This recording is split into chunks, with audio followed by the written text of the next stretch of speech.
convey a better title than he himself has। पहले एक बार revision कर लेते हैं कल की क्लास का। ये जो टॉपिक है ये आपका चलता है सेक्शन 27 से लेकर सेक्शन 30 तक, जिसके अंदर अगर हम बात करें तो कहानी कुछ ऐसे चालू होती है कि जो जनरल रूल है, जो एक लैटिन मैगजिम बोल सकते हैं या लॉ का एक जनरल रूल है कि भाई अगर कोई एक पर्सन है, ये है सेलर, और एक पर्सन है, ये है बायर।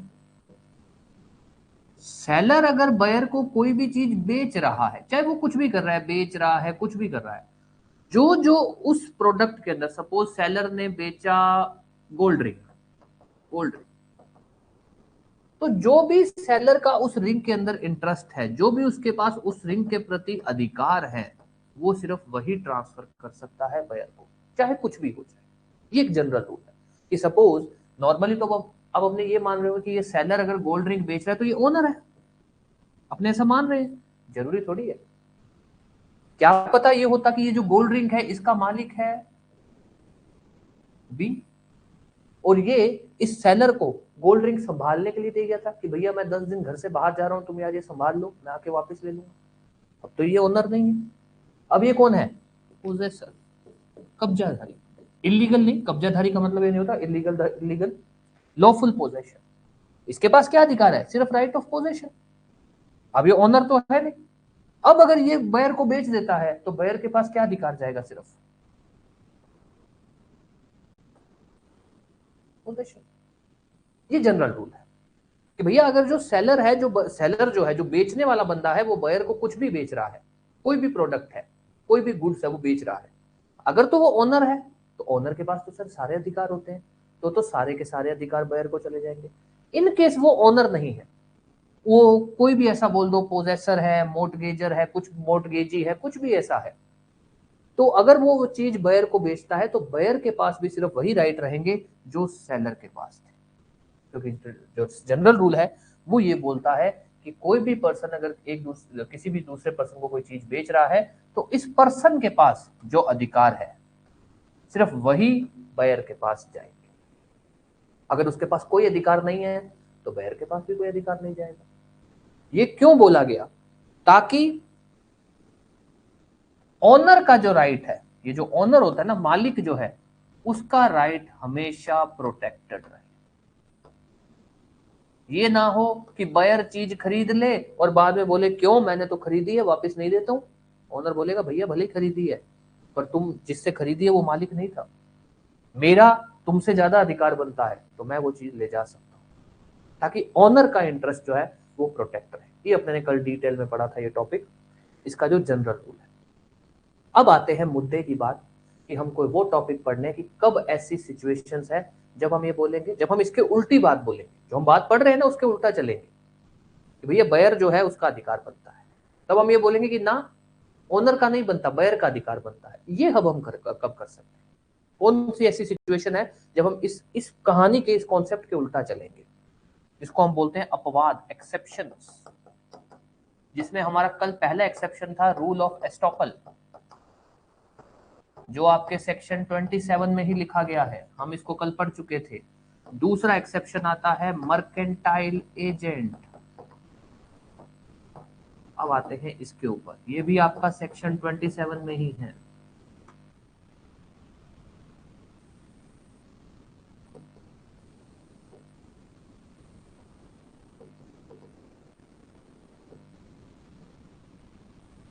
ये कहता है अगर कुछ, अभी मैं सिचुएशंस लिख दूंगा, ये कहता है कि अगर कुछ सिचुएशंस है, कुछ 3-4 पॉइंट है, अगर वो लग रहे हैं ना ट्रांजैक्शन में, तब आप बायर को टाइटल दो। तब आप ये नहीं बोलोगे कि जो ओनर है उसका बेटर टाइटल बनता है, तब आप नहीं बोल सकते। अब वो क्या क्या सिचुएशन है पहले लिख लेते हैं। नंबर 1, जो सेलर है, जो बेचने वाला बंदा है, वो मर्केंटाइल एजेंट है। इसका? ओनर का। दूसरा, जो मर्केंटाइल एजेंट है या जिसको आप बोल सकते हो सेलर, क्या होता है मर्केंटाइल एजेंट, उसकी बात कर लेंगे। जिसको आप बोल सकते हो सेलर, वो पोजेशन में है या तो गुड्स की या गुड्स के जो कागज होते हैं ना, टाइटल डॉक्यूमेंट, उनकी। तीसरा, उसने जो सेल की है वो in ordinary course of business की है। अब ये क्या होता है ये भी अपने बात कर लेंगे। चौथा, जो बायर है, buyer acted in good faith. Good faith में हमेशा दो बातें होती हैं कि बायर की कोई गलती नहीं है। बायर को नहीं पता था कि जो सेलर है, जो मर्केंटाइल एजेंट है, ये बात नहीं पता थी। बायर को तो था कि यही मालिक है। इसको हम बोलते हैं गुड फेथ, जिसमें दो बातें होती हैं। एक होता है गुड फेथ, दूसरा होता है नोटिस, कि बायर को नहीं पता था ऐसी कहानी। बायर के हिसाब से तो जो सेलर है वही ओनर था। सबसे पहले बात करते हैं मर्केंटाइल एजेंट कौन होता है। देखो, एक टर्म होती है एजेंट। एजेंट कौन है साहब?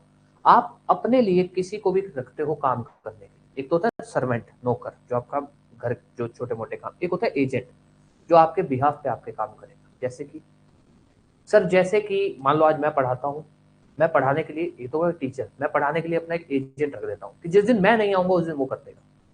मेरे को कोई लेक्चर देने जाना है, मैं बोल देता हूँ कि मेरी जगह पे लेक्चर ये मेरा एजेंट दे देगा।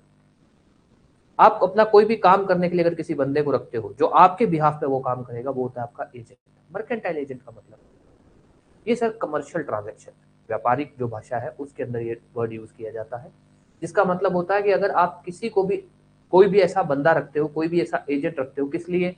कोई सामान बेचने के लिए, कोई सामान खरीदने के लिए, इन सब के लिए। व्यापारिक दृष्टि से, व्यापार के लिए आप अपना कोई एजेंट रखते हो जो आपके बिहाफ पे चीजें खरीदेगा या बेचेगा, उसको हम बोलते हैं मर्केंटाइल एजेंट।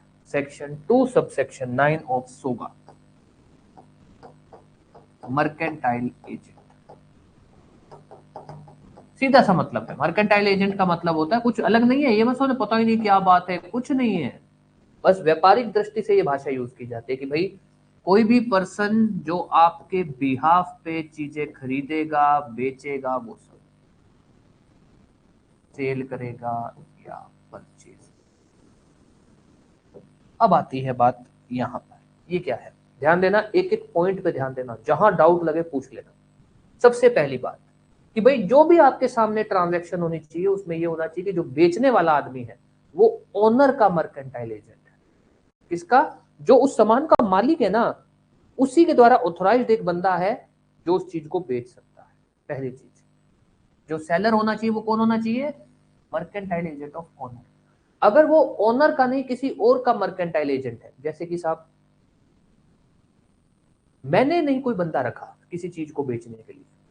मान लो ये पेन है, आप मेरे से ये पेन उधार ले गए, आप तो ओनर नहीं हो, आपने आगे एक बंदा रख दिया और उसको बोल दिया कि जा ये बेचा। अब वो मर्केंटाइल एजेंट भले ही है पर मेरा थोड़ी है, ओनर का मर्केंटाइल एजेंट थोड़ी है, वो तो आपका मर्केंटाइल एजेंट है। तो ओनर का मर्केंटाइल एजेंट होना चाहिए। ये सबसे पहली बात देखो कि क्या ओनर द्वारा ऑथोराइज्ड है क्या वो बंदा, जो भी सेलर है, जो चीज बेच रहा है, वो ओनर द्वारा ऑथोराइज्ड है क्या? नंबर 1। नंबर 2, दूसरी बात ये और देखोगे कि जो सेलर है उसके पास उस सामान की पोजेशन है क्या? पोजेशन नहीं तो क्या उसके पास उस सामान से बिल होता है, डॉक्यूमेंट्स होते हैं, या वो है क्या? या तो सामान की पोजेशन हो या डॉक्यूमेंट, कब्जा उसके पास होना चाहिए, उसके पास, या उसने अपने बिहाफ पे किसी को दे रखा है, ऐसा कुछ। क्या होना चाहिए? मर्केंटाइल एजेंट के पास उस गुड्स का पोजेशन होना चाहिए। मर्केंटाइल एजेंट के पास उस गुड्स का पोजेशन नहीं तो डॉक्यूमेंट, जो गुड्स से रिलेटेड, उस सामान से रिलेटेड कागजात होते हैं ना, उसका पोजेशन होना चाहिए। सपोज मैंने एक बंदा तो रख दिया कि भैया यार ये पेन है, इसको बिकवा दे यार। एग्जांपल लेते हैं, नॉर्मली हम लोग जब कोई प्रॉपर्टी बेचते हैं ना, तो हम मार्केट में जो ब्रोकर्स होते हैं, प्रॉपर्टी वाले जो ब्रोकर होते हैं, हम उनसे बात करते हैं। उनको हम प्रॉपर्टी का कब्जा थोड़ी देते हैं, हालांकि हम उसको ऑथराइज करते हैं प्रॉपर्टी बेचने के लिए, पर उसको कब्जा थोड़ी देते हैं। वो मर्केंटाइल एजेंट की कैटेगरी में नहीं आएगा। वहीं आप ये पेन उसको दे दो कि ये ले यार, ये ले जा और इसको बेच दे, इसको इतने रुपए में बेच देना, ये है मर्केंटाइल एजेंट। मर्केंटाइल एजेंट के पास उस सामान की या पोजेशन हो या उस सामान से रिलेटेड जो कागजात हैं, चाहे बिल है, वो सब, टाइटल डीड है, वो सब। तीसरा, जो सेल हो वो बिजनेस के ट्रांजैक्शन का पार्ट हो। ये क्या बात है? आपने उसको बोला कि यार ये पेन बेच देना, ये मेरा पेन है, ये उसको दे दिया कि बेच देना, नहीं ये पेन नहीं, उसने कोई और चीज आपकी बेच दी। और वो बोले कि आपने तो ऑथोराइज किया था। अरे भैया पेन के लिए ऑथोराइज किया था, सिर्फ इसी चीज को बेचते हो तब ये सेक्शन लगेगा। जो भी चीज बेची जा रही है उसके लिए ऑथोराइज होना चाहिए। जो भी मर्केंटाइल एजेंट जो चीज बेच रहा है वो पार्ट ऑफ बिजनेस होनी चाहिए। मतलब मर्केंटाइल एजेंट को जिस चीज के लिए रखा गया है वो वही बेच रहा हो। वो अगर कुछ और चीज बेच रहा है, चाहे वो ओनर की है, सपोज मैंने उसको बोला था ये पेन बेच देना, उसको ये पेन दे दिया, वो उसने जाकर ये बोर्ड बेच दिया। बोर्ड तो मैंने उसको नहीं ऑथराइज किया था, उस चीज के लिए तो वो मर्केंटाइल एजेंट है ही नहीं मेरा। ये कहना चाहता है कि जो भी चीज बेची जा रही है उसके लिए वो ऑथराइज होना चाहिए, वो पार्ट ऑफ बिजनेस होनी चाहिए, उसके बारे में बात हुई होनी चाहिए कि ये बेचना है। वो कुछ और बेच रहा है तब नहीं आप लगा सकते। चौथा, बायर ने गुड फेथ में एक्ट किया होना चाहिए, मतलब बायर की कोई गलती नहीं होनी चाहिए, क्योंकि बायर को नहीं पता था कि ऐसा कुछ है। जो अपने बातें कर रहे हैं ना कि मर्केंटाइल एजेंट, बायर को नहीं पता था। बायर ने तो यही माना कि जो ये मर्केंटाइल एजेंट है यही ओनर है।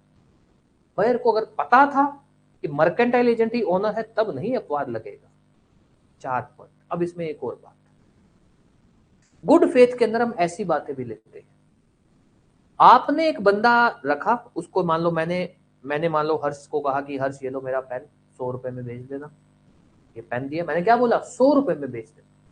हर्ष ने क्या किया, इसको 50 रुपए में बेच दिया। और मैं बोलूं अरे मैंने तो ऑथराइज किया था 100 रुपए में बेचने के लिए, इसने तो 50 रुपए में बेचा, ये अपवाद नहीं लगेगा। नहीं सर, बायर को ये बात पता थी क्या? बायर को तो इतना ही पता था ना कि आपने उसको, बायर को तो यही पता था कि वो मालिक है। बायर को तो यही पता था वो मालिक है।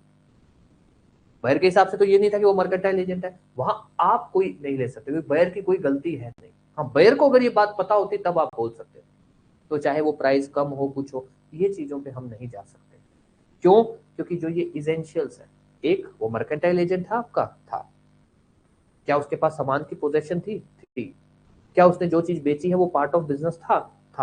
क्या बायर जो है उसको कोई कमी पता थी? उसको ये पता था कि ये मर्केंटाइल एजेंट है? क्या उसको ये पता था कि ये चीज इतने रुपए में नहीं बेच सकते? कुछ भी ऐसा उसको नहीं पता।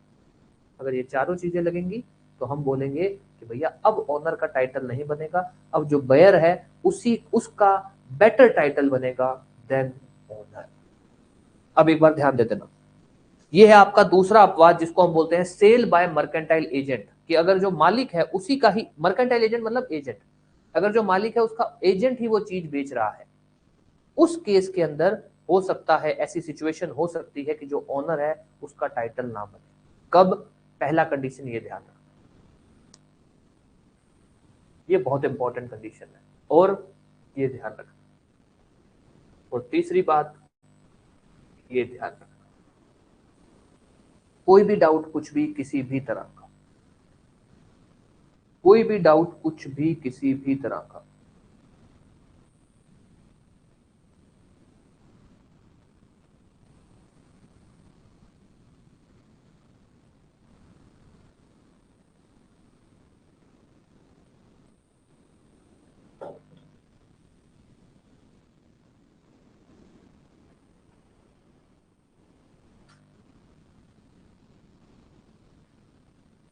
चलो एक बार इसको लिख लो, फिर अपने इस पे एक दो एग्जांपल करेंगे। पहले एक बार लिख लो एक्सेप्शन, आप एक तो लिख ही चुके थे ना एक्सेप्शन 1, अब लिखो एक्सेप्शन नंबर 2। एक्सेप्शन नंबर 2 मतलब एक्सेप्शन आप ये लिख रहे number 2, sale by mercantile agent. लिखवाया तो नहीं था ना कल? मर्केंटाइल एजेंट वाला तो नहीं लिखवाया था ना कल?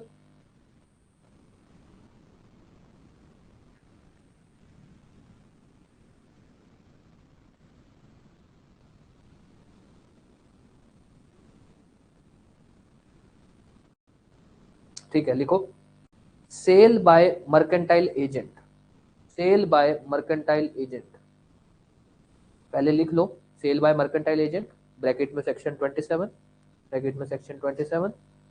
अब इसमें सबसे पहले तो मर्केंटाइल एजेंट लिख लो भाई, लिखो सेक्शन 2 सब सेक्शन 9 या फिर सेक्शन 2 ब्रैकेट में 9 of sales of goods act, of sales of goods act, of sales of goods act defines the term mercantile agent, defines the term mercantile agent, full stop।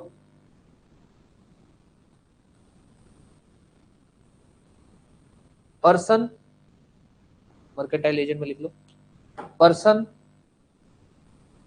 Authorised by owner of goods, person authorised by owner of goods to sell और buy the goods. Simple लिखना है अपने को, क्योंकि अपने को एक बार अपना मेन टॉपिक ये नहीं है, ठीक है, इतना सा होना चाहिए बस। इसमें दो बात ध्यान रख लेना कि गुड्स के ओनर द्वारा ऑथराइज होना चाहिए, ये पॉइंट ध्यान रखना ना, लिखा तो है आपने, person authorized by owner of goods to sell और बाय गुड्स। एक मिनट ना, हेलो इधर क्लास, एक मिनट खुलवाऊं क्या?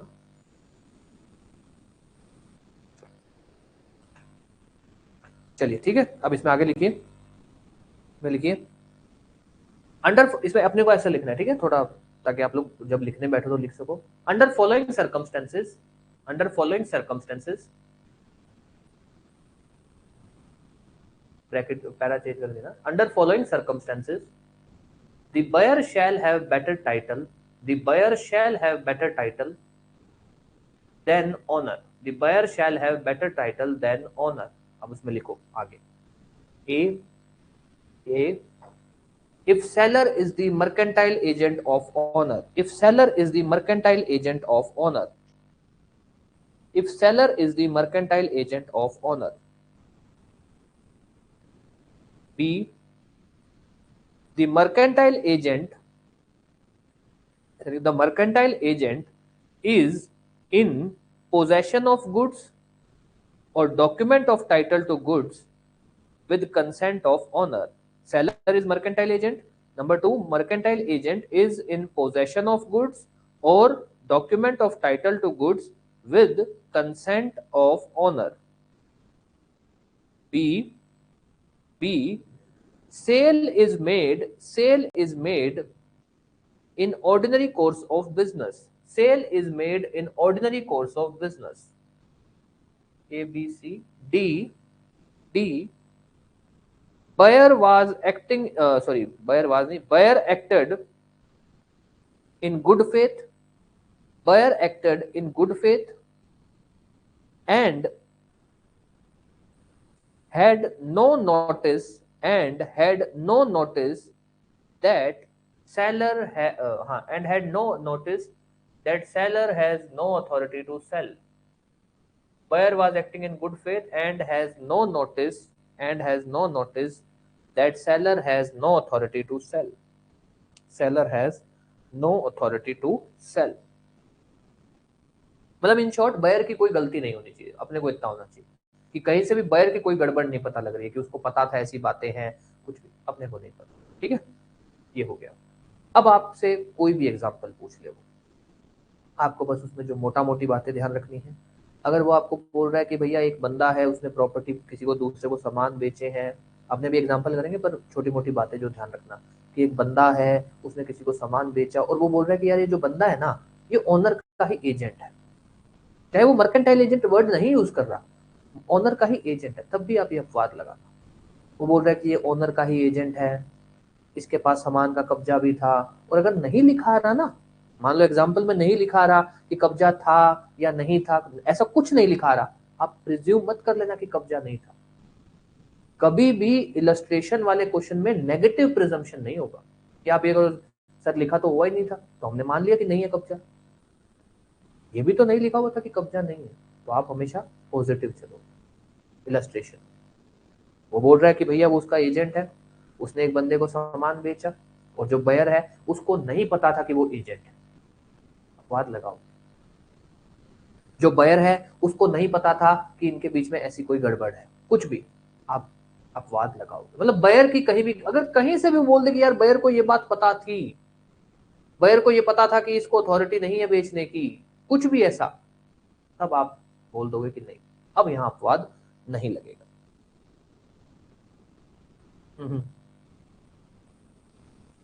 ये वाला मतलब डिक्टेट करना है, पहले डिक्टेट कर देता हूं, अगर समझाना भी हो तो बता देना। ये दूसरा पॉइंट है, mercantile agent is in possession of goods और document of title to goods with consent of owner. मतलब पोजेशन ऐसे नहीं है कोई जबरदस्ती पोजेशन हो, ऑनर की कंसेंट से हो, विद कंसेंट ऑफ ऑनर।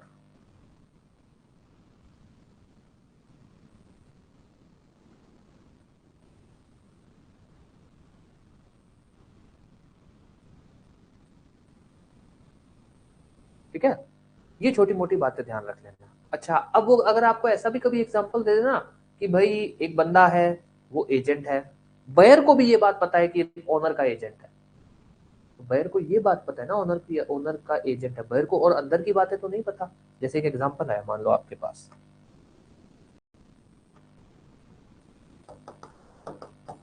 ये कह रहा है साहब ए है और एक बी है, ए सेलर है, बी बायर है।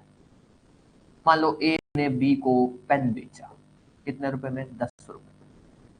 10 रुपए। बी को ये बात पता है कि जो ए है वो मालिक नहीं है। ए कौन है? ए एजेंट है ऑफ डी। डी कौन है? मालिक, इस पेन का मालिक।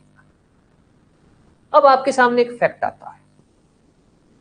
फैक्ट ये आता है कि भैया ये जो मालिक है ना, इसने ए को बोला था कि पेन तुम 100 रुपए से नीचे नहीं बेचोगे, 100 रुपए से अबव ही सेल करोगे।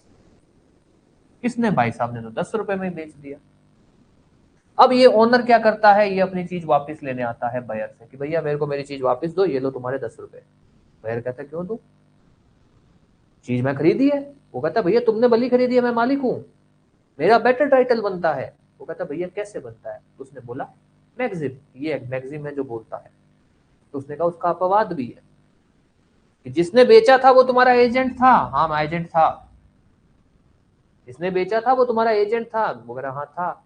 उसके पास जितने भी अपवाद की बातें वो लग रही हैं। हाँ लग रही थी।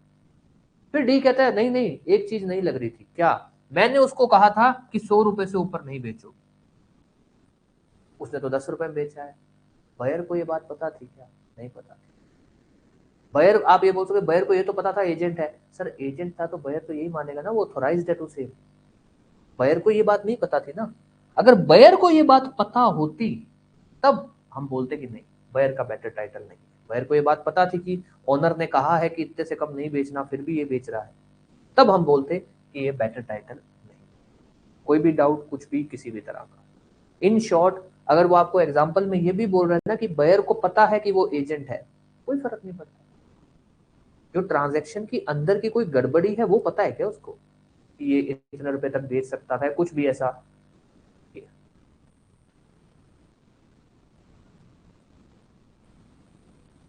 कोई भी डाउट कुछ भी?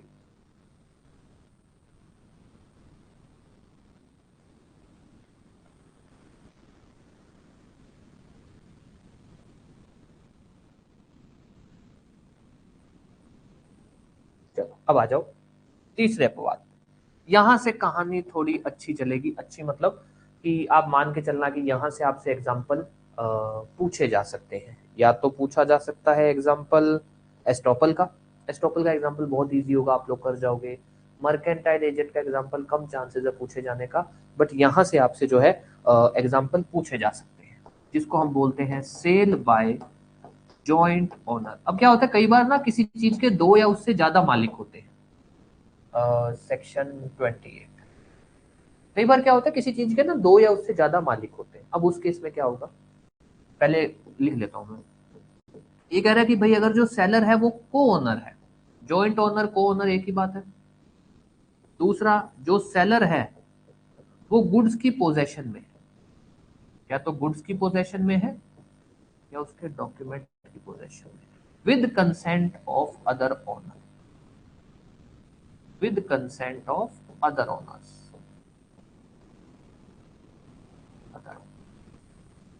तीसरी बात, यहां वही लास्ट में, बायर जो है good faith and no notice. तीन बात अब ध्यान देना। हाँ जी, if a buyer knows that pen can't be sell below 100 in spite of that he buys, then owner comes to take the product back, then exception will honor because he has a, हाँ जी बिल्कुल, he has a notice of fact। yes good, thank you। चलो अब आ जाओ। ठीक है, अब ध्यान दे देना भैया, आ जाओ। अच्छा, अब इसके अंदर ना ये मत, पहली बात तो सबसे पहले, अच्छा पहले बता देता हूँ। ये अपवाद ये कहता है कि कई बार क्या होता है ना, कोई सामान होता है जिसके एक से ज्यादा मालिक होते हैं।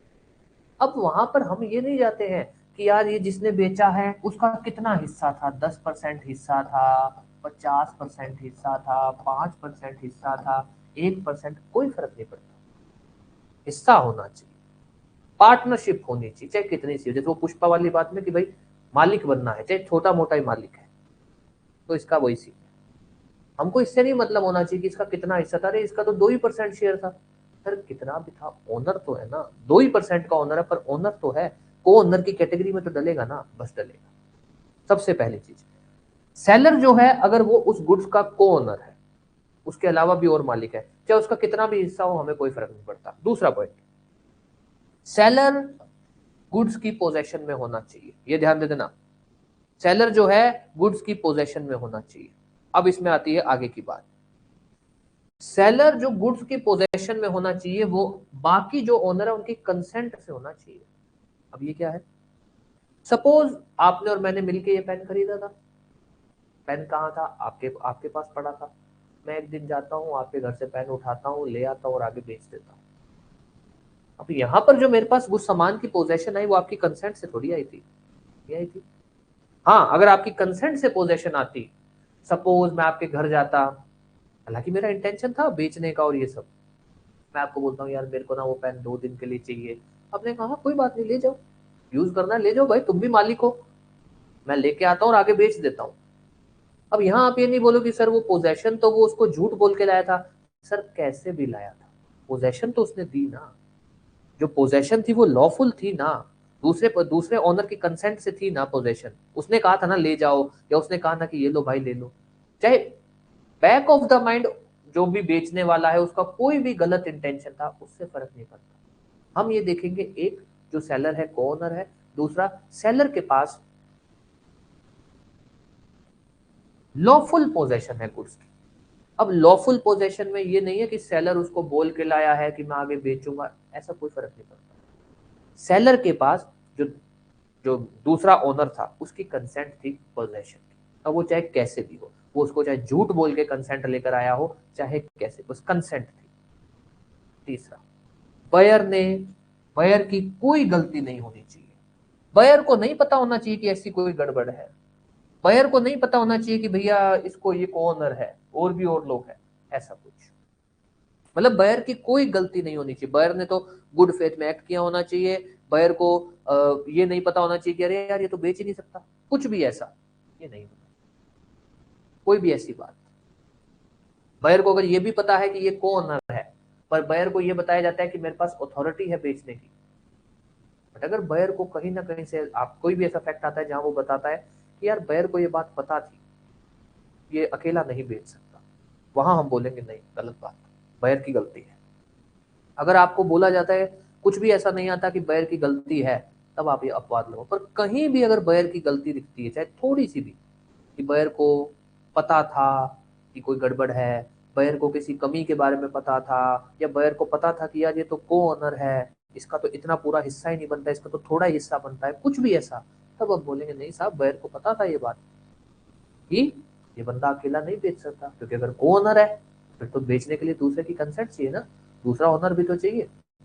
आज कोई प्रॉपर्टी है उसमें 2 मालिक है, उस प्रॉपर्टी की रजिस्ट्री करवाने जाओगे तो दोनों मालिकों को बुलाया जाता है, तो ये तो बायर को पता होगा ना कि जब 2 मालिक है तो दोनों को बुलाना पड़ेगा, दोनों की कंसेंट चाहिए। ये है आपका दूसरा अपवाद। मोटा मोटी दोबारा देखते हैं, अगर सेलर को ओनर है, दो, ये पॉइंट बहुत अच्छे से ध्यान रखना, क्योंकि अगर ये आपका एजेंशियल लगता है तभी आप एक अपवाद लगाओगे, ये नहीं कि सेलर को ओनर है उसके पास सामान था ही नहीं, उसके पास पोजेशन थी नहीं और उसने बेच दिया, नहीं लगेगा। या सेलर को ओनर है और वो जो दूसरा को ओनर है, दूसरा जो मालिक है, उससे जबरदस्ती सामान ले आए, छीन के ले आया, कुछ भी मान लो, छीन के जबरदस्ती, जिसको आप बोल सकते हो लॉफुल पोजेशन नहीं है, तब नहीं लगेगा। 3 बातें, सेलर को ओनर, सेलर के पास लॉफुल पोजेशन, लॉफुल पोजेशन मतलब जो गुड्स की पोजेशन है वो दूसरे को ओनर्स की कंसेंट से है, तीसरा बायर की कोई गलती नहीं होनी चाहिए, ये तीनों चीजें होनी चाहिए। अब लिख लो पहले एक बार, एक्सेप्शन 3, एक्सेप्शन 3,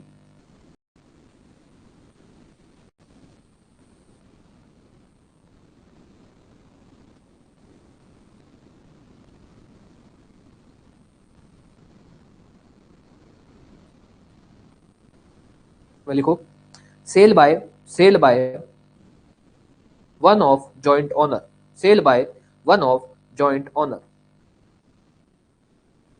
सेक्शन 28, सेक्शन 28, अब इसमें सीधा लिखो, under following circumstances, under following circumstances, under following circumstances the buyer shall have better title than owner, the buyer shall have better title than owner।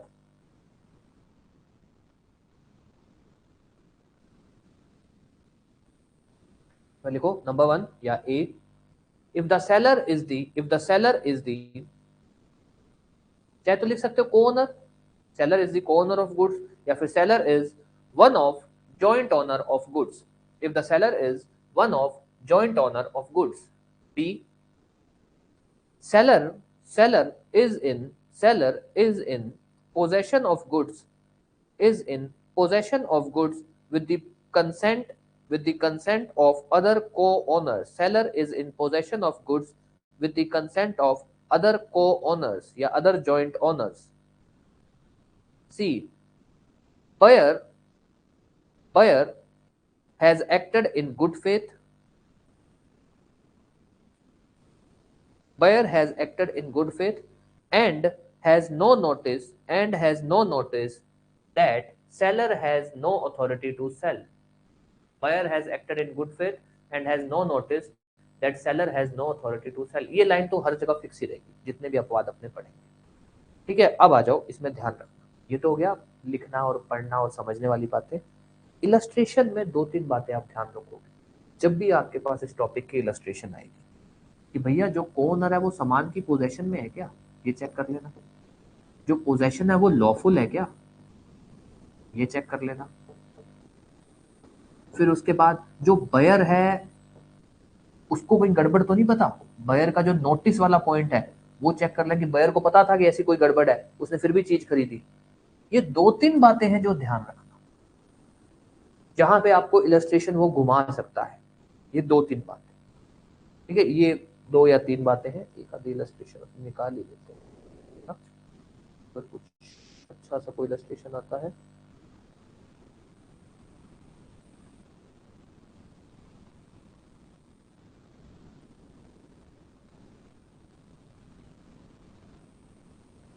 तो नहीं, चलो बना ही लेते हैं, है नहीं कोई एग्जाम्पल। चलो क्या कहते हैं, क्या बोलते हैं उसको, डायमंड रिंग।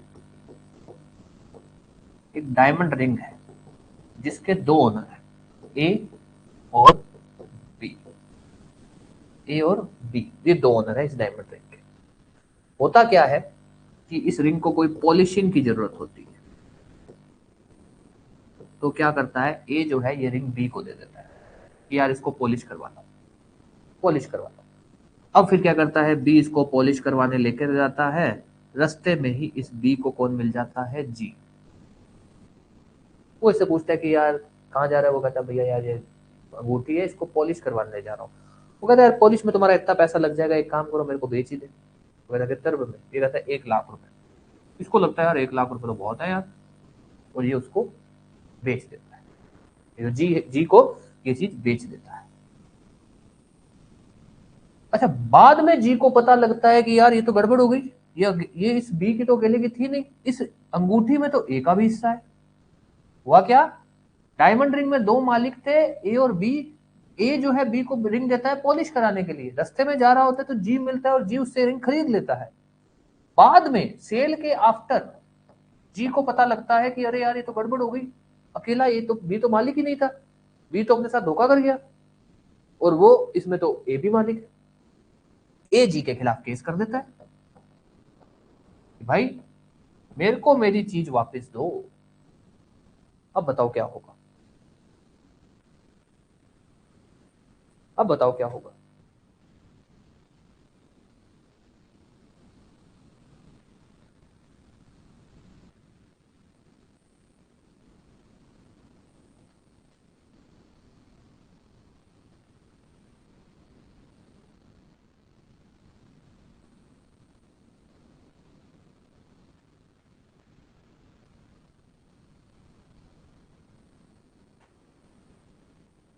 रीजन, क्यों आपको लगता है कि अपवाद लगेगा? आपको क्यों लगता है कि अपवाद लगेगा?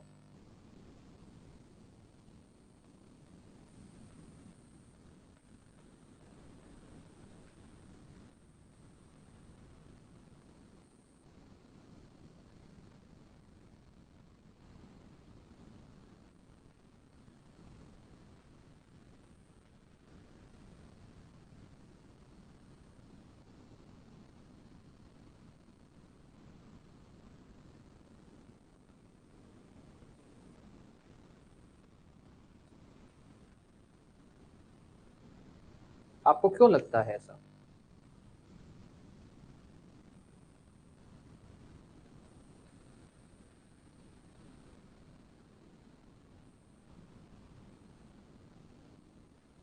ठीक है, at the time of sale, बिल्कुल सही बात, उसके बाद पता लगा ना, यहां पर A will not succeed,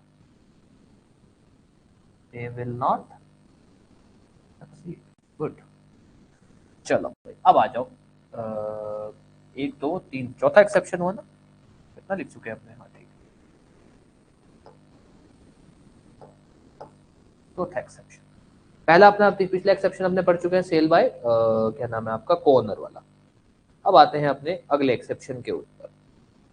easy easy है एक्सेप्शन, इजी है, ठीक है। वो तो अपने इतना इन डेप्थ इसलिए पढ़ रहे हैं कि भाई अगर कल को इलस्ट्रेशन वाला क्वेश्चन आ जाए और वो घुमा फिरा दे तो हमको पता हो कि क्या चीजें ध्यान रखनी है और कौन सी चीजें ऐसी है जो प्रिज्यूम भी करनी है, कि अगर नहीं लिखी हुई तब क्या प्रिज्यूम करना है। अब आते हैं, ऐसा कोई पर्सन जो गुड्स की पोजेशन में है अंडर वॉइडेबल कॉन्ट्रैक्ट। अगर जो सेलर है ना वो गुड्स की पोजेशन में है अंडर वॉइडेबल कॉन्ट्रैक्ट, पहले वॉइडेबल कॉन्ट्रैक्ट बता देता हूं आपको।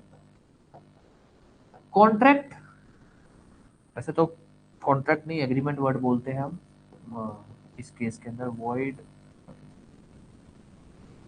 Valid, void, voidable.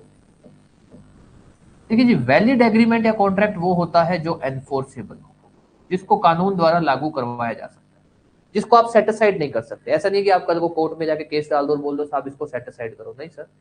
कानून कह रहा है इसमें कोई गड़बड़ नहीं है, इसमें किसी भी तरह की कोई कमी नहीं है, आपको इसको लागू करना ही पड़ेगा, इसको इसके अंदर जो काम करने को कहा गया है वो करना ही पड़ेगा। उसके बाद आते हैं दो तरह के, एक वो जो कानून बोलता है ये तो शून्य है, जीरो है हमारे लिए, इसको तो लागू किया ही नहीं जा सकता, ये तो पहले दिन से ही शून्य था, ये तो जिस समय हुआ। अब उसकी अलग सिचुएशन होती है, जैसे कि आपके इंडियन कॉन्ट्रैक्ट एक्ट में बोला गया है कि जैसे साहब मान लो किसी इलीगल पर्पस के लिए कॉन्ट्रैक्ट किया, कोई गलत काम के लिए कॉन्ट्रैक्ट किया, वो सब ऐसे एग्जांपल ले लो, ठीक है। अब आते हैं वॉइडेबल। एक तीसरी कैटेगरी है वॉइडेबल, जिसमें क्या होता है कि भाई यहाँ पर ये बोला जाता है कि अगर जो कॉन्ट्रैक्ट है ना वो धोखे से किया गया है, जिसको हम बोलते हैं फ्री कंसेंट। मान लो एक होता है, पार्टीज दो होती है कॉन्ट्रैक्ट में, दोनों में से किसी भी एक पार्टी की जो कंसेंट ली गई है वो धोखे से ली गई है। धोखा कैसे? डरा के, धमका के, चीटिंग मतलब कुछ झूठ बोल के, कोई फैक्ट छुपा के, ऐसा कुछ, जिसको हम बोलते हैं कोर्जन, इन्फ्लुएंस, नहीं अपनी बातों में लाके कर लिया, coercion, undue influence, fraud, misrepresentation, ये सब। तो कोई भी कॉन्ट्रैक्ट वॉइडेबल कब होता है? अगर उस कॉन्ट्रैक्ट में ऐसी कोई ट्रांजैक्शन हो रही है, कोई ऐसा एग्जांपल आ रहा है जिसमें आपको ये बोल रहा है कि भाई उसने कंसेंट तो दी पर कंसेंट फ्री नहीं थी, फ्री मतलब उसने अपनी इच्छा से नहीं दी। अब ये क्या बात होती है? तब कई बार तो क्या होता है ना, कई बार आपसे आपसे कोई झूठ बोलता है, आपको बोलता है कि हाँ हाँ ये चीज बेच, ये चीज खरीद लो, ये इतने रुपए की है, या आपकी आगे उसको बात पता है बोलने वाले को ये नहीं, ये सच बात नहीं है, झूठ बात है, वो है धोखा। उसने आपकी कंसेंट ले ली, आपको ऐसा बिलीव करवाया, पर एक्चुअली तो नहीं था ना। तो कानून में एक सिंपल सा, इंडियन कॉन्ट्रैक्ट एक्ट में सिंपल सा लॉजिक है कि दो पार्टीज हैं, उनमें से ऑब्वियस दोनों की कंसेंट तो चाहिए कॉन्ट्रैक्ट के लिए। अगर किसी की भी कंसेंट जो है फ्री कंसेंट नहीं है, जो इच्छा है वो फ्रीली नहीं दी गई है। अब फ्रीली ना देने का मतलब क्या होता है सर? एक तो होता है आपने इच्छा कैसे ली, उसको डरा के धमका के, डराया धमकाया, कुछ भी ऐसा कि अगर कॉन्ट्रैक्ट नहीं किया तो जान से मार दूंगा, अगर कॉन्ट्रैक्ट नहीं किया तो मैं तेरे को झूठा केस, डराया धमकाया। एक क्या होता है? एक होता है कि सर आपने उसको डराया धमकाने, धमकाया नहीं, उसको नहीं पता लगने दिया आपने कि उसके साथ कुछ गड़बड़ हो रही है, जिसको हम बोलते हैं धोखा, कुछ झूठ बोला, या मान लीजिए इन्फ्लुएंस यूज किया। इन्फ्लुएंस कैसे, मान लीजिए अब आज आप मेरे स्टूडेंट हो तो आप मेरे पे विश्वास करोगे, मैं आपको कुछ भी बात बोलूंगा, ऐसी बातों में फंसा के आपके साथ कोई कॉन्ट्रैक्ट या एग्रीमेंट कर लिया, ऐसा कुछ, या आपको नहीं पता लगा बट ट्रांजैक्शन के हिसाब से ये था कि यार इसके साथ धोखा हुआ है, इसके साथ गलत हुआ है, इसको हम बोलते हैं फ्री कंसेंट ना होना। उस केस में होता है contract voidable. Indian contract act का आपका सेक्शन 19 ए, या मैं अगर बोलूं तो सेक्शन 11, 12, 13 से लेकर 19 की, अगर 19 ए की बात करें तो इसके बारे में बात करते हैं। ठीक है, हाँ 11 हो गया, 12, हाँ सही है, 13 से लेकर 19 इसके बारे में बातें होती हैं। अब आते हैं अपने को क्या पढ़ना है। सर क्या है कि अगर तो वो जिस भी सामान की पोजेशन में है वो अगर वॉइड एग्रीमेंट में है तब नहीं लगेगा। ये क्या है वॉइड एग्रीमेंट, कि भाई मान लो मैंने आपके घर जाता हूं, चोरी करके आपका सामान उठा लाता हूं, तो साहब चोरी करके ला रहा हूं मैं, वो तो इलीगल गुड्स है। चोरी करके ला रहा हूं तो इलीगल पोजेशन है ना, वो तो वॉइड एग्रीमेंट है, वो वॉइड कॉन्ट्रैक्ट है। अगर जो भी मेरे पास सामान आया है, मैंने जिससे भी खरीदा है, जिससे भी मैं लेकर आया हूं, तो हम दोनों के बीच में एक रिलेशन बना होगा, तो वो जो रिलेशन बना होगा अगर वो वॉइडेबल कॉन्ट्रैक्ट की कैटेगरी में पड़ता है। अब ये क्या है, देखो इस केस में ना थोड़ा सा ध्यान देना, इस केस में क्या होगा कि आपके पास जो एग्जांपल होगा वो कुछ ऐसा सा होगा। ऐसा नहीं होगा कि ये एक सेलर है, इसने बायर को चीज बेची, ऐसा बोलेगा वो कि ये जो सेलर है ना इसने पहले किसी से वो चीज खरीदी, जिसको आप बोल सकते हो, मान लो ये सेलर 2 हो गया, ये हो गया सेलर 1। आपको इस पे ध्यान देना है कि इसने जिससे खरीदी तो इनका आपस में एक कॉन्ट्रैक्ट हुआ होगा खरीद फरोख्त का, क्या वो कॉन्ट्रैक्ट वॉइडेबल है क्या? अगर वॉइडेबल है तब ये अपवाद लगेगा। अगर वो कॉन्ट्रैक्ट ही वॉइड कॉन्ट्रैक्ट की कैटेगरी में आ रहा है, जिसको आप बोलते हो वॉइड एग्रीमेंट, तब आप ये अपवाद नहीं लगाओगे। तो बहुत ध्यान रखना कि वॉइडेबल कॉन्ट्रैक्ट की कैटेगरी में होना चाहिए। सबसे पहली इंपॉर्टेंट बात यही है, ये ना हो कि वॉइड एग्रीमेंट की कैटेगरी में पढ़ रहा हो और आप बोल दो कि हाँ हाँ अपवाद लगा दो। सर अपवाद लग रहा है वॉइडेबल कॉन्ट्रैक्ट में, वॉइड में नहीं लग रहा है। अब आते हैं मुद्दे की बात।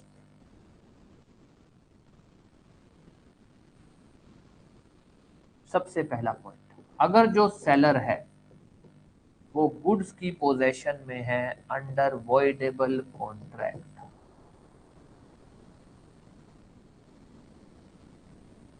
क्या क्या बातें ध्यान रखनी है। एक, सेलर सामान की पोजेशन में है। दूसरा, जो कॉन्ट्रैक्ट है वो वॉइडेबल कैटेगरी का है। दूसरा, जो कॉन्ट्रैक्ट है वो अभी तक कैंसिल नहीं हुआ, जिसको हम बोलते हैं रेसिंड।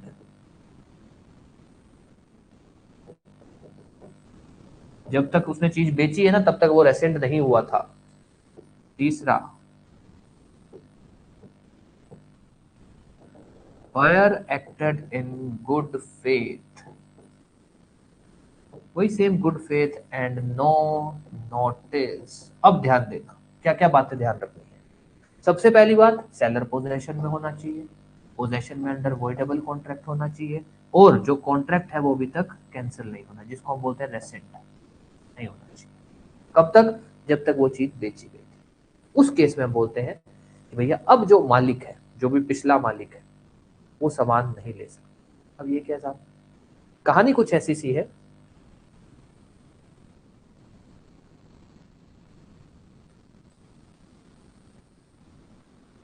ए और बी में कॉन्ट्रैक्ट होता है। किस चीज का कॉन्ट्रैक्ट होता है साहब? एग्जाम्पल लेते हैं अपने लैपटॉप का। और हुआ ये था कि ए ने बी को लैपटॉप बेचा, कितने रुपए में? बी ने इसको पैसे दिए 10,000 रुपए। पर कहानी ये हुई थी कि ए बी के पास जाता है लैपटॉप सही करवाने, वो बोलता है भाई लैपटॉप सही कर दो यार। वो कहता है यार ये तो लैपटॉप खराब हो गया, ये तो सही हो ही नहीं सकता। कहता अरे यार, बी उसको बोलता है कोई बात नहीं, एक काम करो तुम मेरे को 10,000 में बेच दो। कहता है यार, वो सोचता है ठीक है यार, ये सही तो हो नहीं सकता, 10,000 में इसी को बेच देते हैं। ए ने बी को वो लैपटॉप बेच दिया। बी ने इसको कितने रुपए दिए? 10,000। फिर क्या होता है, बी आगे इस लैपटॉप को, बी आगे बेच देता है सी को 50,000 रुपए, 50,000 रुपए। अब यहां होता क्या है, सी किसका दोस्त, ए का दोस्त। सी जाके ए को लैपटॉप दिखाता है, ये देख मैं नया लैपटॉप लेके आया हूँ। कहता है लैपटॉप तो ये वही है जो मैं बेच के आया था, कितने रुपए का, कहता 50,000 का। पता यार ये तो उसने तो कह दिया था सही नहीं हो सकता, और इसने तो खरीद कर लाया ये।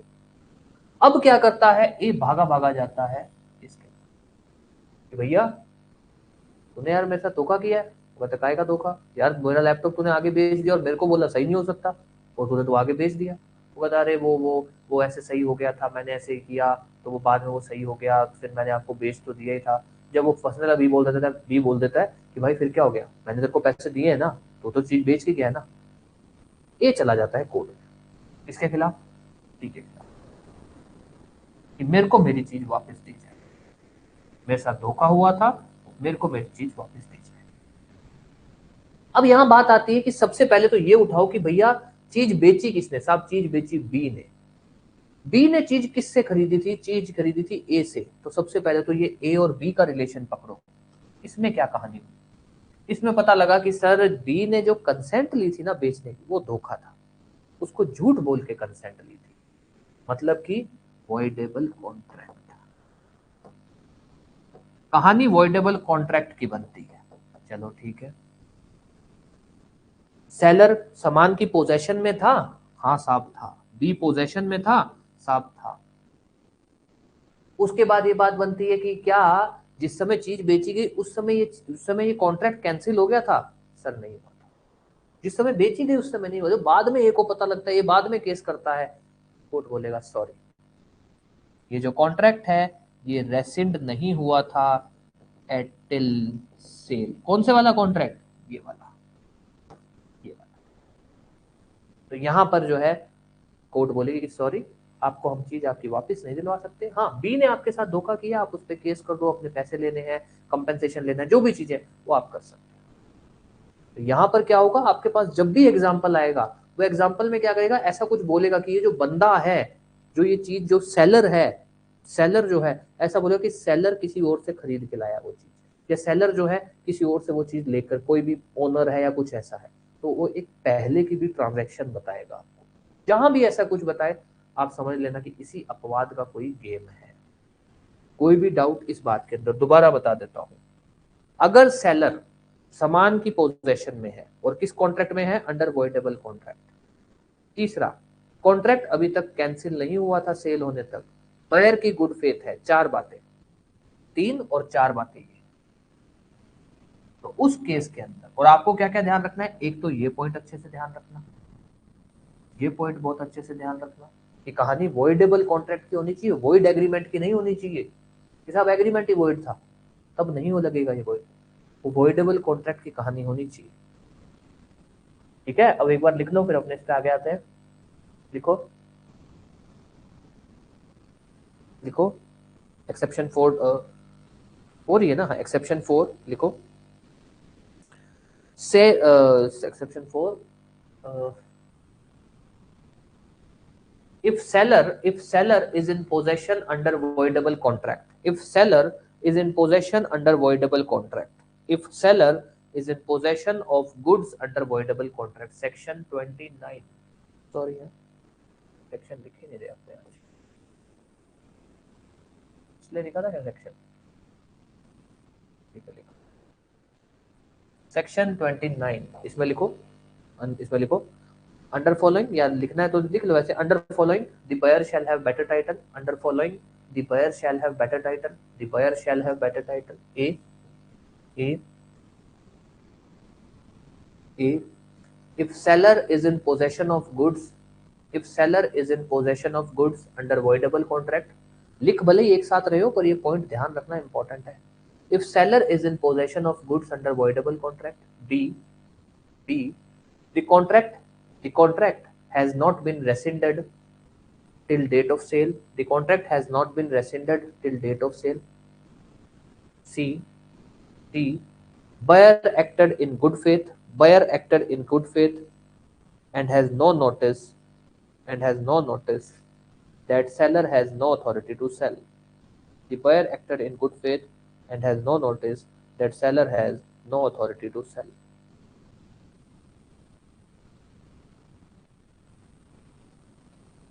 ठीक है। इसके अंदर अपने एग्जाम्पल भी करेंगे, जितने एग्जाम्पल बन सकते हैं अपने वो सारे ही करेंगे, क्योंकि ऑब्वियस है कि भाई जिस हिसाब से ट्रेंड बदला है, 3 ईयर रूल अब जुडिशरी में आ गया है, तो मुझे नहीं लगता कि आपके जो भी अब क्वेश्चन पेपर बनेंगे वो बहुत डायरेक्ट बनेंगे। मेरा ऐसा मानना है कि भाई अब आपके पेपर हो सकता है पेपर का लेवल बढ़े और इलस्ट्रेशन बेस्ड क्वेश्चन आपके ज़्यादा बने। क्वेश्चन या आपके जो भी जो नहीं माइनर या लोकल लॉज वाले जो सब्जेक्ट है, लोकल लॉज तो नहीं बोलूंगा, माइनर जो सब्जेक्ट है उसमें ज़्यादातर वो आपके कंसेप्ट को पकड़ेंगे, आपका कॉन्सेप्ट कितना अच्छा है। तो हो सकता है वो आपसे इलस्ट्रेशन बेस्ड क्वेश्चन ज़्यादा पूछेंगे, और जब भी ऑब्वियस इलस्ट्रेशन बेस्ड क्वेश्चन पूछे जाएंगे तो जरूरी नहीं कि वो बहुत ही सिंपल रहे, हो सकता है वो बहुत अजीबो गरीब भी बन जाए, तो अपने को पता होने चाहिए। तो अपने ये इसके जितने भी बन सकते हैं ना एग्जाम्पल, अपने वो सारे एग्जाम्पल बनेंगे, करेंगे। ठीक है, चलो अब आ जाइए इसके अगला जो टॉप पॉइंट है, अगला जो एक्सेप्शन है, 5वां नंबर है ना, जो सेलर है,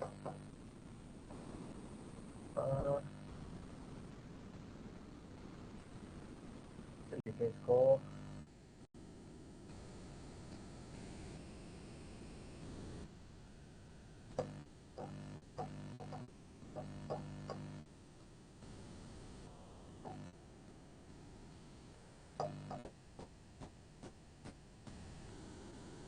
अब ध्यान देना ये क्या कहना चाह रहा है, ये कहना चाह रहा है कि सपोज एक एग्जांपल है ऐसा कि भाई मान लो ये मोबाइल है, ठीक है, ये मोबाइल है, मैंने आपको ये मोबाइल बेच दिया। भाई मान लो आज आपने मेरे को फोन किया, सपोज OLX का एग्जांपल ले लो, OLX का, आपने OLX पे ऐड देखी कि एक बंदा मोबाइल बेच रहा है, आपने उसको फोन किया कि भैया यार मोबाइल आप बेचो, उसने कहा बेच रहा हूँ, मेरे को लेना है, आपकी डील फाइनल हो गई, आपने बोला कि ठीक है एक काम करो, मैं तुमको ये पैसे दे दे रहा हूँ और मैं 2 दिन बाद आके ले जाऊंगा, 2 दिन बाद या 2 घंटे बाद ही ले जाऊंगा, पैसे आपको मैंने डाल दिए, आप किसी को बेचना मत, मैं 2 घंटे बाद ही ले जाऊंगा। उसने कहा ठीक है।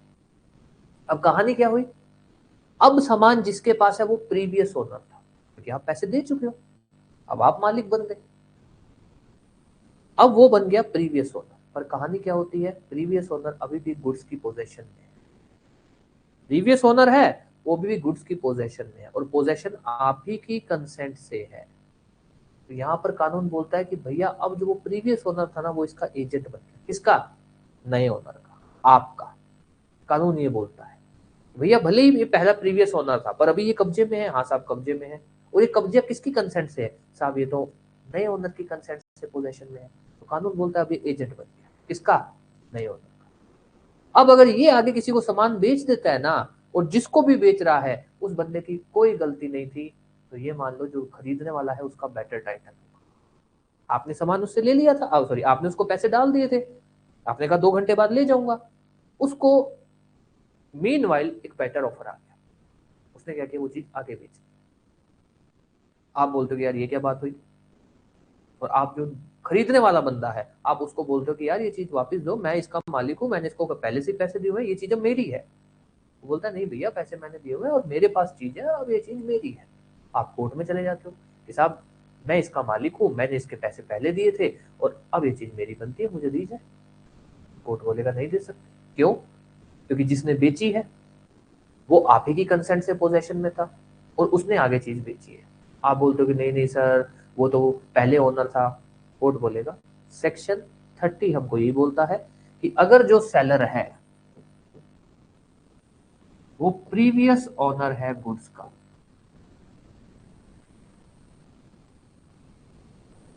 और जो सेलर है वो पोजेशन में है गुड्स के,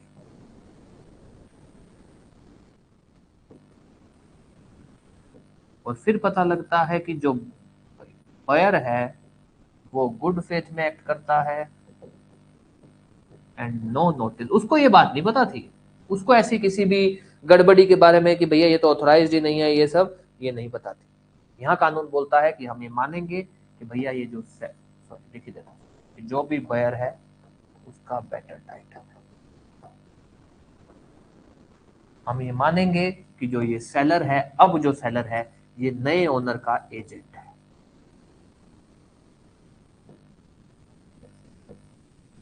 बस कहानी क्या होनी चाहिए, सेलर पोजेशन ऑफ गुड्स में होना चाहिए विद कंसेंट ऑफ ओनर, जो भी नया ओनर है। तो ध्यान दे देना, एक पोजेशन, दूसरा प्रीवियस ओनर। अगर ये कहानी लगती है तब हम इसको बोलते हैं। कोई भी डाउट किसी भी तरह का?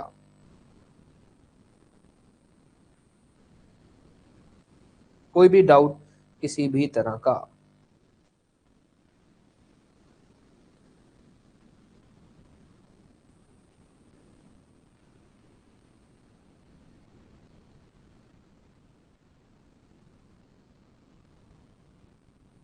ठीक है, लिख लो भाई, लिख लो। दोबारा बोल रहा हूँ, इन टॉपिक्स को अच्छे से पढ़ लेना, इसके एग्जाम्पल करेंगे अपने। मैं आपको इसके जितने भी एग्जाम्पल बन सकते हैं वो एग्जाम्पल आप लोग को बना के भेजूंगा। आप लोग उन एग्जाम्पल्स को अपनी पहली नोटबुक में भी लिख लेना, और फिर अपने उन एग्जाम्पल्स को सोल्व भी करेंगे कि इसमें बताओ क्या होगा, कैसे होगा, कहाँ से पॉइंट आप पकड़ रहे हो, ताकि अपने एक एक चीज कवर कर लें। अब लिखो पांचवा पॉइंट एक्सेप्शन, पांचवा पॉइंट एक्सेप्शन का, if seller, if seller is, हाँ ठीक है, if seller is the previous owner and in possession of goods. If the seller is previous owner and in possession of goods. Section 30 bracket में डाल दो, section 30।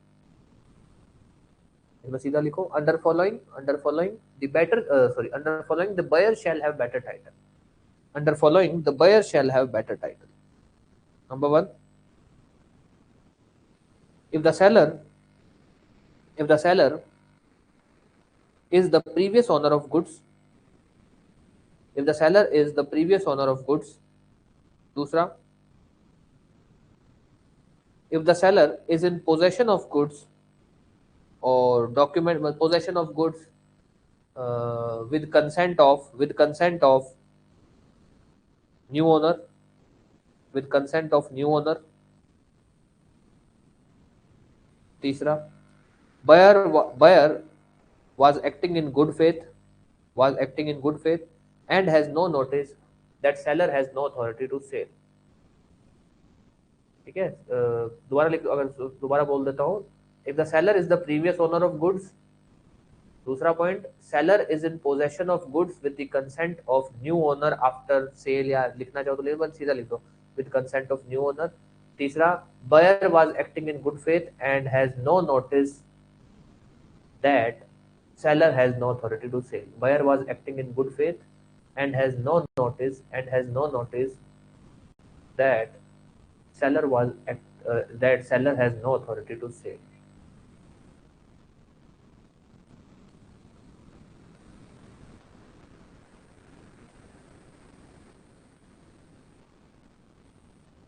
ठीक है, अब ऐसी ही कहानी इन्होंने बायर के लिए भी बनाई। अब ये कैसे हो सकता है? ये कहते हैं कि भैया सपोज कि जो, सॉरी बायर क्या, ऐसी ही कहानी इन्होंने ऐसे बनाई कि सपोज जो सेलर है, ठीक है, सेलर जो है वो न्यू ओनर है of goods,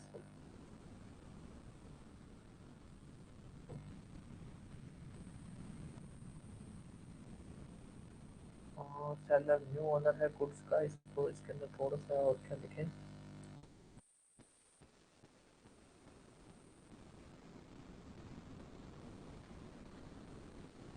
seller new owner है गुड्स का, इसमें एक पॉइंट ऐसा लिख दे,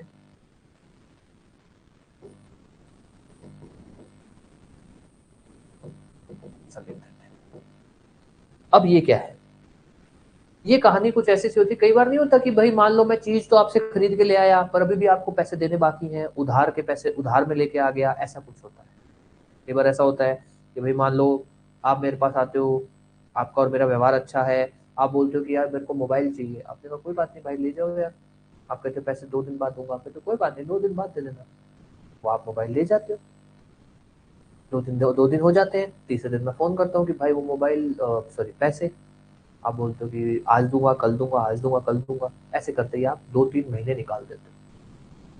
अब होता क्या है, मैं एट द एंड ये बोलता हूँ कि यार ऐसा है, मेरा मोबाइल मुझे वापस दे दो।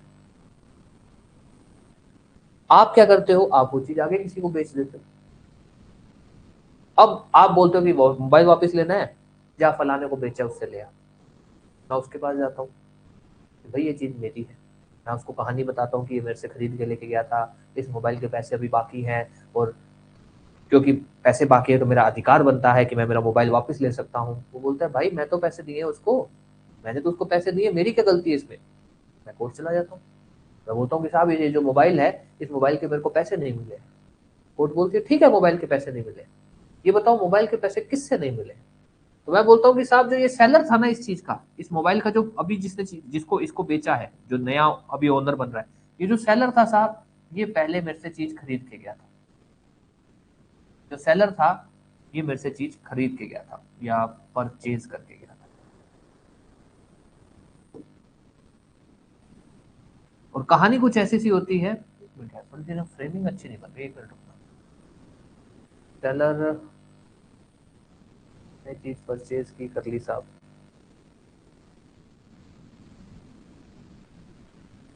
ठीक है।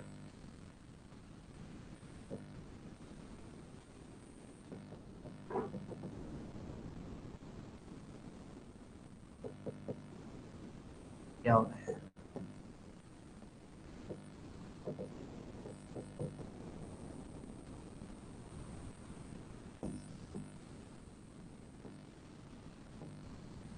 एक मिनट इसको लिख दो पहले। प्रीवियस ओनर हैड,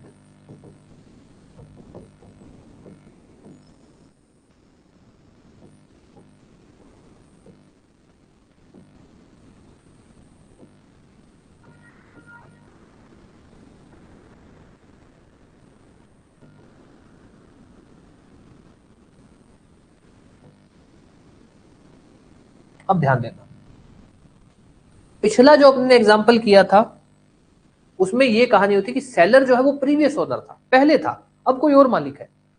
अब जो अपने कर रहे हैं उसमें कुछ ऐसी सी कहानी होगी, जो चीज बेचने वाला सेलर है ना, वो अब नया मालिक है, इससे पहले भी कोई मालिक था। और कहानी कुछ ऐसा है कि जो सेलर है वो गुड्स की पोजेशन में है, obvious, with consent of previous owner.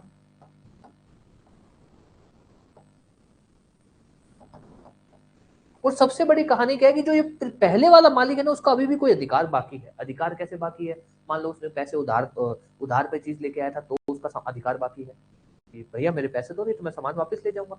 जिसको आप बोल सकते हो किसी भी तरह का उसका उस गुड्स के अंदर right of lien, right to take back, ऐसा कुछ भी है। Right to take back, right of lien, ऐसा कुछ भी है। क्यों होता है ज्यादातर ये कि भाई सामान वो उधार में लाया था, उधार में सामान लाया था, और अब उसे वो उधार दे नहीं रहा है उसका वापस, ऐसा कुछ। और बायर ने गुड फेथ में एक्ट किया। पिछले में अपने ने क्या पढ़ा कि जो सेलर है वो प्रीवियस ओनर था, और वो गुड्स की कंसेंट में था, नए ओनर की कंसेंट से, पोजेशन में था नए ओनर। यहाँ क्या है, सेलर जो है वो नया ओनर है, वो गुड्स की पोजेशन में है प्रीवियस ओनर की कंसेंट से। और वहां पर आगे कहानी ये बनती है कि जो ये सेलर है, जो नया ओनर है, ये चीज को आगे बेच देता है। और फिर एक और बात पता लगती है कि जो इसका पिछला मालिक था, उसका अभी भी कोई ना कोई अधिकार बनता है, कोई राइट बनता है उस गुड्स के अंदर। और वो ज्यादातर कब बनता है, ऐसे ही उधार पे लेकर आया था, पैसे नहीं दे रहा है, ऐसा कुछ। Buyer acted in good faith, ये सिचुएशन। तो ध्यान देना, सेक्शन 30 दोनों चीजों में कवर होगा। एक, जो सेलर है वो क्या है, न्यू ओनर। तब भी एक, जो सेलर है वो क्या है, प्रीवियस ओनर। ये प्रीवियस ओनर वाला तो हम पढ़ गए, ये नए ओनर वाला भी ध्यान रखना कि भाई जो आपके पास जो भी एग्जांपल आ रहा है उसमें जो सेलर है वो उस गुड्स का अभी नया नया मालिक बना है, इससे पहले भी कोई मालिक था। और जो पहले वाला मालिक है उसका अभी भी उस गुड्स के अंदर कोई ना कोई राइट, कोई ना कोई इंटरेस्ट है। जो राइट को हम बोलते हैं right to take back, right of lien, ऐसा कुछ। ये सिचुएशन है। तो अब इसको लिख लो, छठा पॉइंट, छठा पॉइंट, छठा point. if the seller if the seller is the owner of goods, if the seller is the owner of goods, if the seller is the owner of goods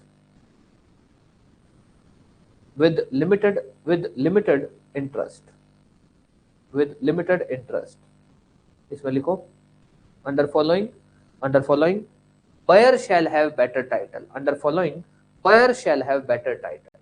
एक, if the seller is the new owner of the goods, if the seller is the new owner of the goods. B, seller is in possession of goods with the consent of previous owner, with the consent of previous owner. Then C, previous owner has right or interest in goods such as right of lien, right to take back. Seller is the new owner of goods. Seller is in possession of goods with consent of previous owner. Previous owner has right or interest in the goods such as right of lien or right to take back. D, buyer acted in good faith. Buyer acted in good faith and has no notice of such fact. ये जो fact है इसके बारे में उसको नहीं पता. No notice of such fact. या ऐसा बोल सकते हो and has no notice that seller has no authority to sell. या no notice of such fact. Section 30. ये भी है Section 30. Section 30.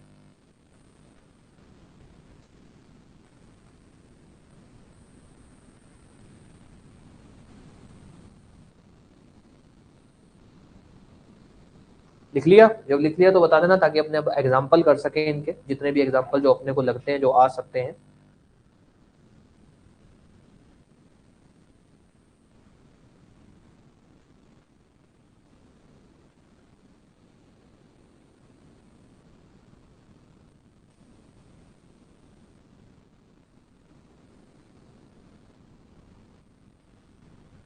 जब लिख लेना तब बता देना ताकि अपने आगे एग्जाम्पल कर सकें.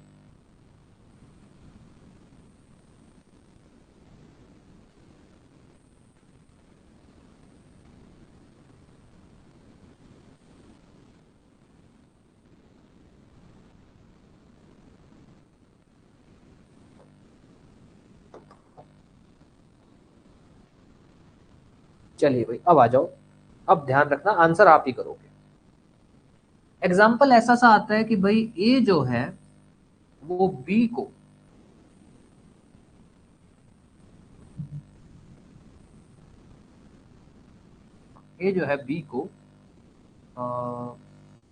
एक गोल्ड रिंग सेल करता है. तो ए कौन बना? सेलर. बी कौन बना? बायर. ठीक है. ए जो है बी को एक गोल्ड रिंग सेल करता है. ए है सेलर, बी है बायर. फैक्ट हमारे पास ये आते हैं कि जो ये ए है इसने ये गोल्ड रिंग परचेज की थी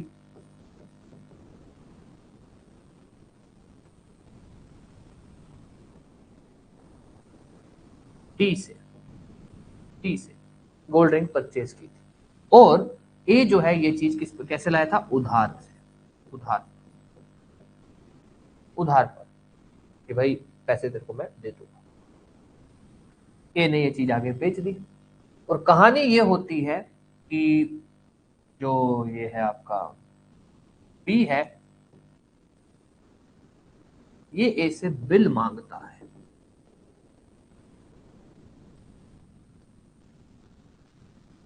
बिल मांगता है कि भाई इसका बिल तो दो, तुमने खरीदा तो बिल होगा, मेरे को बिल भी तो दो.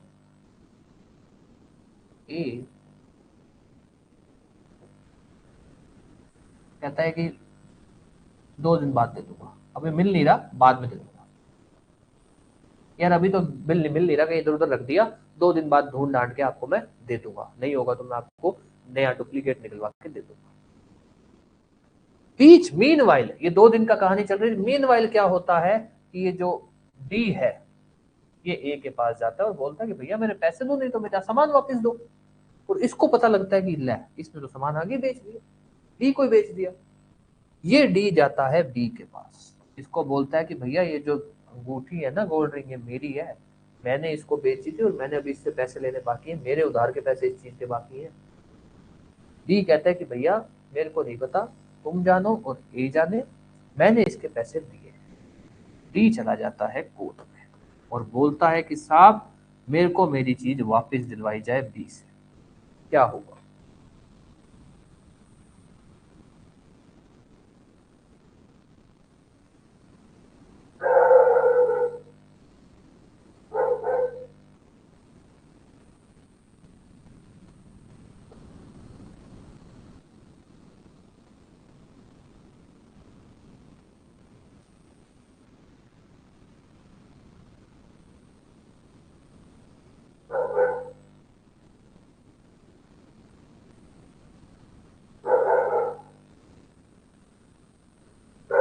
रीजन, रीजन बताओ क्यों?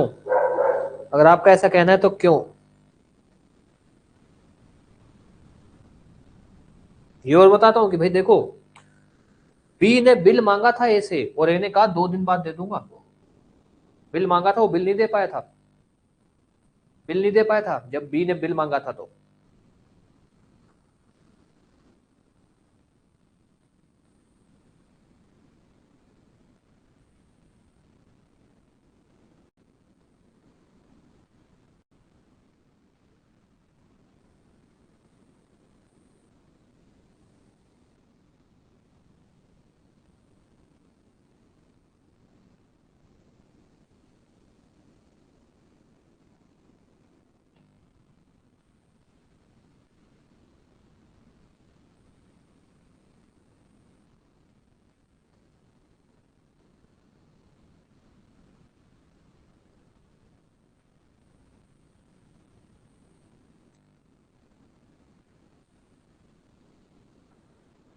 बताओ।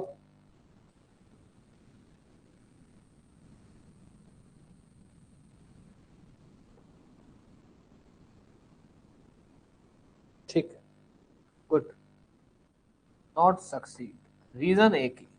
आप ये सक्सीड नहीं करेगा, रीजन एक ही। रीजन क्या है कि भैया, सॉरी, नॉट सक्सीड, रीजन एक ही है। रीजन क्या है कि ऑब्वियस भाई, चाहे बिल मांगा था तो क्या हो गया, इसने ये बोला ना 2 दिन बाद दे दूंगा, बी को कैसे पता लगेगा कि कोई गड़बड़ है? ठीक है, आप अपनी जगह बिल्कुल सही हो कि नहीं सक्सीड होगा। ये माना जाएगा कि भाई बी जो है उसका बेटर टाइटल है। सेलर का भी अपने ने एग्जाम्पल कर ही लिया था ना।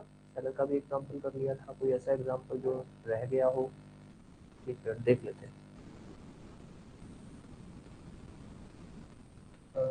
इसमें तो वही गया था, previous owner, possession of goods.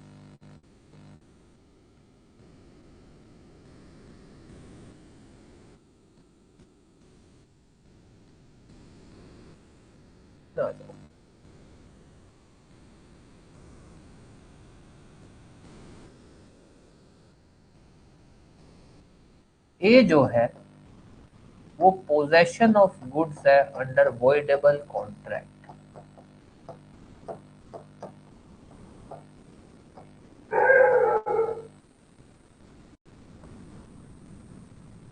और इस सामान को लेकर विवाद चल रहा है ए वर्सेस बी, मतलब B versus A. B versus A, इस सामान को लेकर विवाद चल रहा है। ठीक है, ए जो है गुड्स की पोजेशन में अंडर वॉइडेबल कॉन्ट्रैक्ट और इस चीज को लेकर विवाद चल रहा है। होता क्या है कि 1 जनवरी 2026 को कोर्ट का फैसला आ जाता है कि कॉन्ट्रैक्ट कैंसिल किया जा रहा है, कि जो कॉन्ट्रैक्ट है वो रेसिंड किया जा रहा है। ये फैसला दोनों ही पार्टी को नहीं पता, ए को भी नहीं पता, बी को भी नहीं पता, दोनों को ही नहीं पता। ए क्या करता है, 2 जनवरी को ये चीज आगे बेच देता है टू डी, टू सी। अब बात यह आती है कि सी को ऐसा कुछ नहीं पता था कि ये कोई कहानी, सी को कुछ नहीं पता था। अब ये बताओ क्या हो?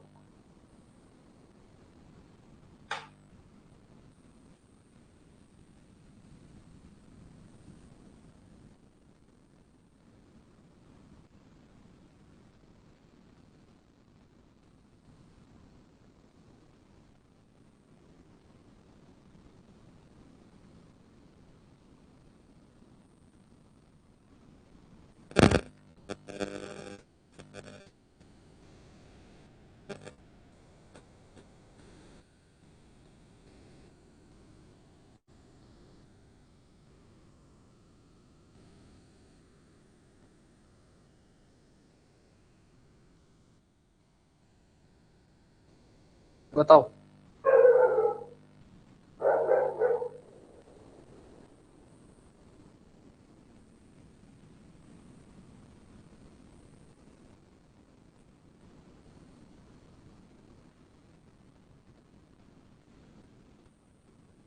ए को नहीं पता था इसके बारे में, ना ही सी को पता था, किसी पार्टी को नहीं पता था इसके बारे में कि ऐसा कोई फैसला आ गया। किसी पार्टी को नहीं पता था।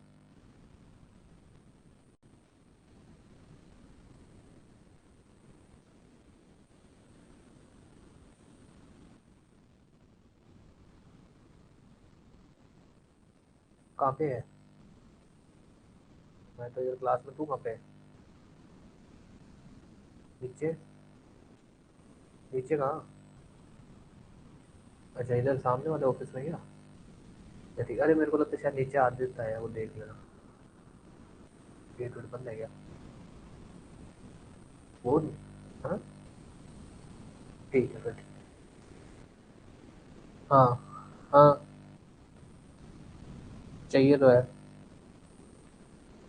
बाद में बात करूंगा, अभी क्लास चल रही है।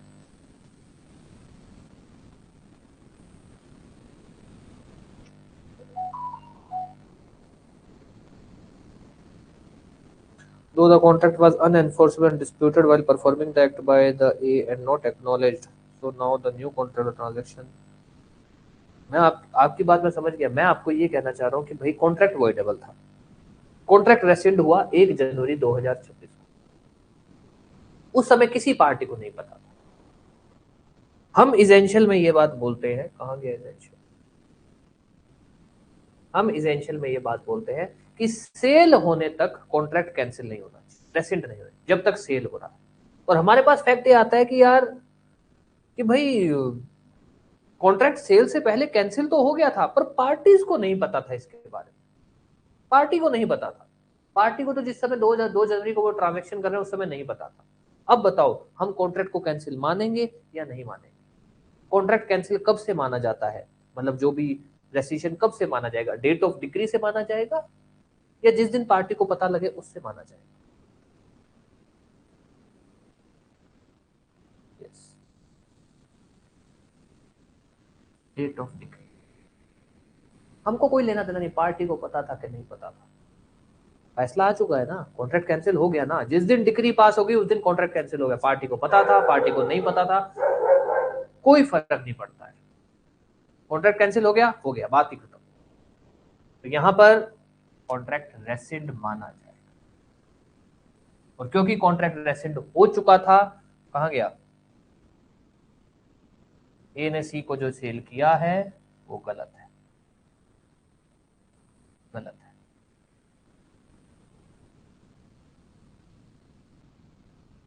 समझे इस बात को? एग्जाम्पल समझ आया? हम जो रेसिशन वाला पॉइंट पढ़ रहे हैं, हम उसमें ये देखेंगे फैसला जिस किस दिन आया। हम ये नहीं करेंगे कि पार्टी को किस दिन पता लगा। जिस दिन फैसला आया उसी दिन से रेसिशन माना जाएगा। हाँ, ठीक है। चलो, अब अपना सेक्शन 27 से लेकर सेक्शन 30 का टॉपिक खत्म हो जाता है। एग्जाम्पल जो बन सकते थे वो अपने ने कर लिए। आप लोग इसमें से अपने जो जो एग्जाम्पल लिखे जो किए ना, वो इनको आप नोट कर लेना एग्जाम्पल्स को अच्छे से, और उनको थोड़ा रेफर कर लेना। और अब अपने अगला टॉपिक चालू करेंगे, मतलब कल जो है सेल्स ऑफ गुड्स एक्ट का नया टॉपिक चालू करेंगे। और अब अपनी अगली क्लास होगी 1 बजे आपकी, कॉन्स्टिट्यूशन ऑफ इंडिया की। ठीक है, उसमें अपने राष्ट्रपति का एक टॉपिक बाकी है, ऑर्डिनेंस वाला। देन उसके बाद अपने ऑर्डिनेंस के बाद अपने पढ़ेंगे, आज ऑर्डिनेंस के बाद अपने पढ़ेंगे उपराष्ट्रपति, वाइस प्रेसिडेंट। ठीक है, चलिए, कोई भी डाउट कुछ भी पूछना है तो पूछ लो। अब क्लास अपनी तरफ से खत्म है।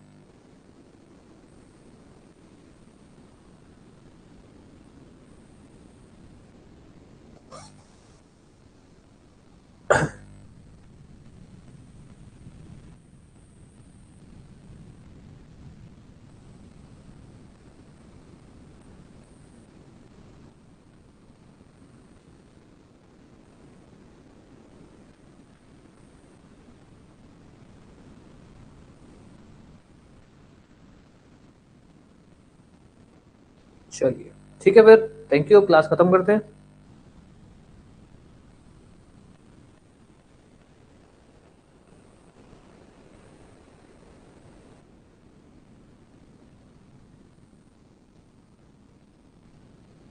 ओके जी, थैंक यू।